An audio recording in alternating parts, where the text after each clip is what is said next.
What's good, everybody? How you doing? It is Friday. Hopefully everyone is doing great on this Friday. I got my grays shining through. I know some of you guys can see it. Don't judge me. I gotta clean it up pretty soon. But anyhow, it's Friday. I see my son is on. What's up, buddy? Thanks for the support. For anybody else that's jumping on or that comes on, thank you for the support. Thanks for checking us out and listening to some of these lives, some of these videos. I'll be focused on this camera for today. I know I got a few of the cameras on me, but I don't have three eyes. So if I'm not looking, I'm still talking to you, but I'll be focused on this camera today. YouTube, Facebook twice, I think. But anyhow, Josh Smith here with the Great Above College Planning. Our goal, our objective is to reduce your out-of-pocket expenses for college. There's multiple ways to do that, including scholarships, including financial aid, grants, and things like that. And we're going to talk more about that today. We're talking about the financial aspect of paying or preparing for college. So if you know of anyone who can benefit from this information, this video will be in our feed, whether that be on YouTube, Facebook, or Instagram. Please share this information with anyone you know. And granted, I know we're not going to go into great detail on these live calls because I don't want to take too much of your time, especially on a Friday. I will be doing a training on more information, going into greater detail of anything that I talk about on these trainings. So if you have a question, you need clarification, maybe you have a unique situation or you know someone who does, reach out to us. You can DM me or comment as well as email me at info@agreatabovecp.com. So with that being said, let me check this out here. Okay, cool. With that being said, let's go ahead and jump right into it. So Financial Friday. So what is coming up? What should everyone be thinking about if you have a senior in high school all the way up to pretty much a junior in college, maybe even a senior in college, but everyone should be thinking about the same thing right around this time of the year because it's very important. It's finance related. I give you a hint. It's a word that no one really can pronounce or say right. FAFSA. FAFSA is coming up. So want to talk a little bit about that. And I'll talk more about FAFSA as time goes and as we do more videos. And I'll give you some tips and pointers, some strategies, some things that you can do that to actually help you when you complete the forms and maximize your financial aid potential. So today we're going to keep it very basic, keep it very simple. And I'm going to talk about, just that FAFSA, what it means, what it stands for, and a few other things. FAFSA is a need-based financial aid form, okay? And a lot of times colleges also withhold merit scholarships until they receive your financial aid information that you will complete on the FAFSA or the CSS profile, depending on what forms you complete and what college you're looking to go to. So it does equate once you complete the forms to some type of a need-based, it's a need-based algorithm or formula. However, the information used sometimes goes towards the college providing other types of financial support in the form of scholarships, merit scholarships that are not need-based driven. So when we say need-based, there's a formula, very simple formula I'll give you today that you can pretty much think about as you complete the forms, and I'll give you a little bit more substance on that. But let's go back to FAFSA and what it stands for and why no one, including myself, can actually say that word the right way. It's an acronym. So you don't get approved for FAFSA. You don't get disqualified. You don't win FAFSA. FAFSA doesn't really give you anything. It's really a form that colleges use to collect your information through a government-supported system, okay? So FAFSA stands for Free Application for Student Aid. Free application for student aid. The application to complete the forms are free, which is why I always encourage everyone to do it. Unless you don't want any help, you don't want any support, whether that be merit scholarships, need-based financial aid and you just don't care about it because you want to pay for college, full price out of pocket, by all means, don't complete the forms. But if you're like most people, and even if you're on the boat and you don't think you're going to get anything, it still makes sense to complete the forms. And while you're at it, do it the right way. So there's a couple acronyms that I'm going to go over. So we just went over FAFSA. CSS profile is a whole nother conversation, and that stands for College Scholarship Services. But we won't talk about that today because it's a little bit more, complicated than the FAFSA. FAFSA is where everything starts. It's the surface level. So it's where colleges get a snapshot of your financial outlook, your financial picture, and they can determine, how you can, either pay for college or how much need or help assistance that you might need, aid you might need when it comes to making college more affordable.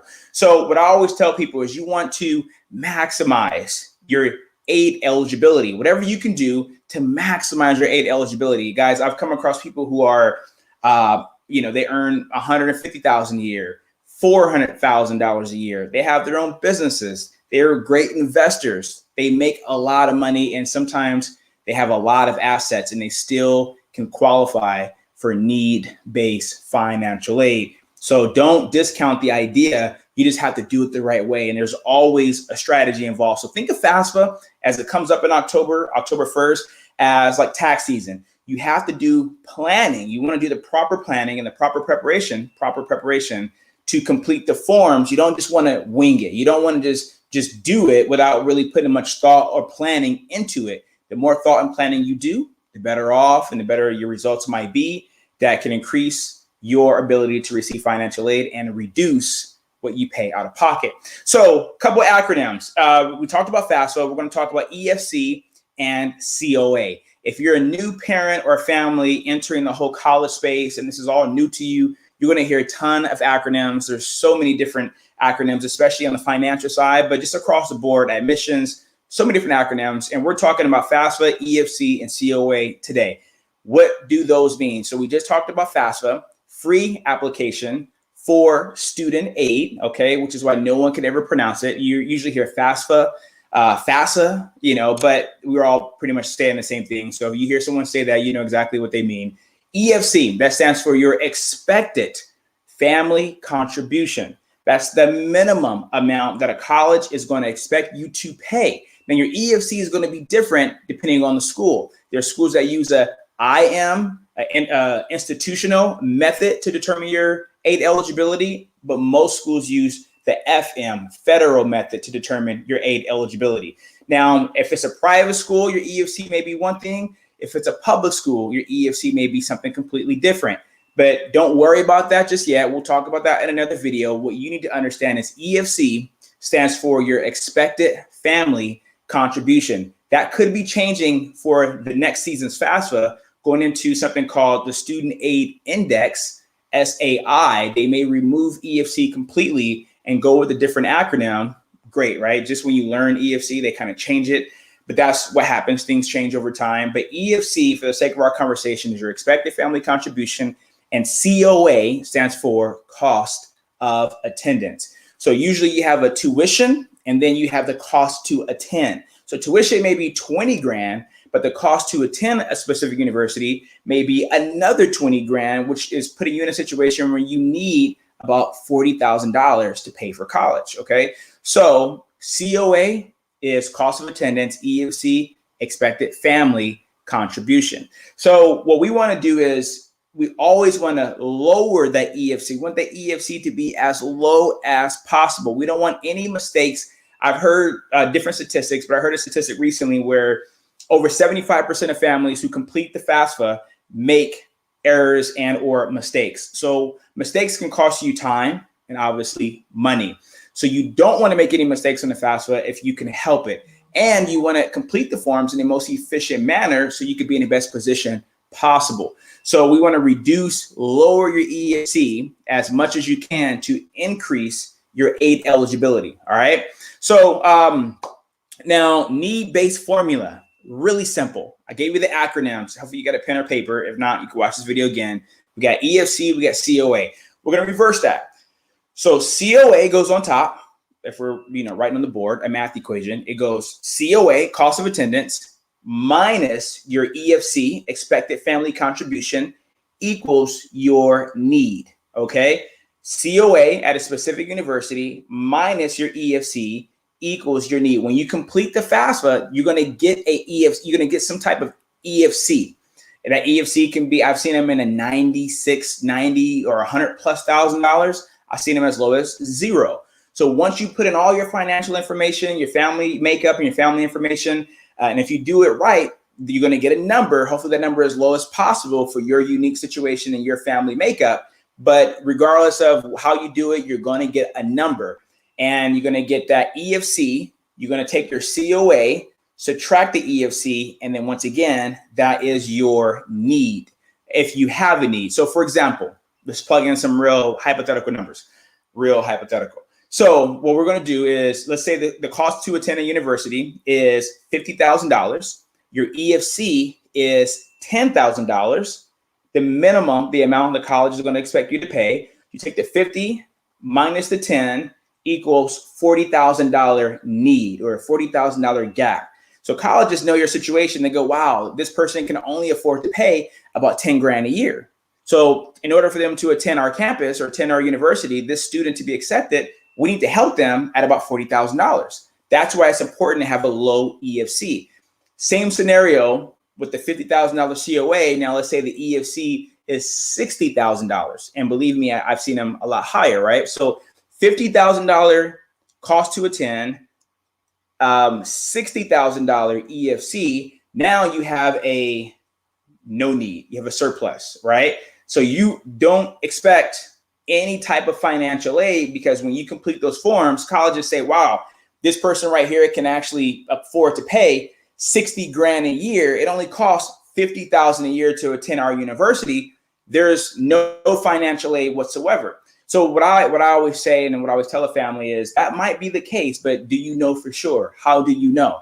How did you prepare and plan for the FAFSA before you completed the forms? If there was no planning, no preparation, and you have this crazy high EFC, let us take a look at it so we can kind of make some adjustments, make some suggestions to put you in a better situation legally and ethically. Okay, you don't want to shortchange yourself by making a mistake that can cost you a lot of money. So that's how it works. That's a simple formula. You take your COA, subtract your EFC, you get a need or some type of a gap. There's more to it than that, but that's the very simple, basic way to understand it. When you complete the financial aid forms, you're going to get an EFC. The COA at a specific university has already been determined, and that produces your potential need or lack thereof. So a couple things, and I'll leave you with, because I don't want to take too much of your time. We could talk about financial aid all day for hours, every day of the week, but I want to give you a little snippet, and we'll talk more next week about some of these important things. But a couple of things you should do and you should know as it pertains to completing the financial aid forms, the FAFSA specifically come October 1st. You have now the time to start doing some of these things. And I teach on these things in a course. I'll teach these things on a training. I teach on these things one-on-one. If you have questions, let me know. But I'm telling you what you should be thinking about and what you should be doing. One, and these are three things. One, you need to know how your financial decisions today will impact, or how they're going to impact or affect your EFC. So if you're thinking about purchasing a home, you're thinking about doing some home renovations, you're thinking about buying a car, you're thinking about making a new investment, you're thinking about quitting your job, you're thinking about getting a new job, you think whatever you're going to do financial related, you want to have in mind, how is this decision going to impact or modify my potential EFC? Is it going to increase it? Is it going to inflate it? Right? You don't want that. Is it going to reduce it? You do want that. But if you're thinking about doing something on the financial side of things, you got a new job, or you got a raise, whatever it might be, just know if you're one of those families who have to complete the forms, get an understanding of how it's going to impact your situation for that serves you for your betterment, right? For your improvement. So second thing you want to know is how your students' income and or assets are going to impact their EFC. Ultimately, it's the student's EFC, not yours as a parent. It's the student's EFC, but collectively as a family, it impacts you. And usually mom and dad should be the ones that are leading, the FAFSA by completing the forms, because they need your information to determine their aid eligibility and their expected family contribution. But you want to understand, if my student's been working, okay, so they're going to need 2019 tax returns for this FAFSA coming up for the 2021 FAFSA. So if my student's been working, or if my student has savings, we'll talk more about what to do and how to handle that. But you need to understand how their decisions, their income, their assets, and or savings will impact their EFC. And if there's anything that you can do between now and then, this is the time to start doing that and to figure out how you can maximize your expected family contribution. Lastly, is you need to know your EFC, expected family contribution, before you complete the FAFSA. Know your EFC. So if the FAFSA comes up October 1st, you need to know your EFC like today, tomorrow. So if there's anything that you can do to optimize your EFC, to reduce your EFC, enhance it, you need to get that done as soon as possible. But don't complete the financial aid forms until you know your EFC. Now, even if it's a projection, right? Even if it's something where it may not be for sure, it may not be exact, but if it gives you a ballpark figure, this is what I tell every family who has an 8th grader, who has a 9th grader, a 10th grader, even though they're not going to be completing the forms officially for another few years, it's always good to know where you stand today. And if you know where you stand today, you also can probably implement certain things to help, you know, put you in a better situation as the years go by until you officially have to do it. So get a projection or a preview, I would say, of your expected family contribution, your EFC, and then find out what can you do, unless the number is 0 across the board, what can you do to reduce it? Your EFC may be 60 grand. Can you get it down to 40? Your EFC may be 20. Can you get it down to 5? Sometimes you can, sometimes you may not be able to, depending on your EFC. There's no magic wand, but you do want to be educated based on your situation as far as what's possible, so you can maximize your aid potential. College is too expensive to wing it, and it's too expensive to pay more than you actually have to. So with that being said, thanks for checking us out. Thanks for watching this video and hearing me out and letting me explain that to you. I know sometimes it can be confusing, so we want to keep it simple. And then if you have any specific questions, you can reach out to me. Don't hesitate to do that. I'll do my best to answer your questions or have a conversation with you if that's what's needed. But once again, Josh Smith, you don't see my name on Instagram, but Josh Smith with the Grade Above College Planning. Share this video or this information with anyone that you know that can benefit from it. Thank you again for checking us out. Thank you for the support. And hopefully you got some value out of today. And we'll be back Monday at 5, live at 5, Monday through Friday. We'll be back adding more value, talking about more things that you need to know as it pertains to reducing your out-of-pocket expenses for college. One love. Have a phenomenal weekend. Be safe. Love each other. Peace be with you. We'll talk to you all soon.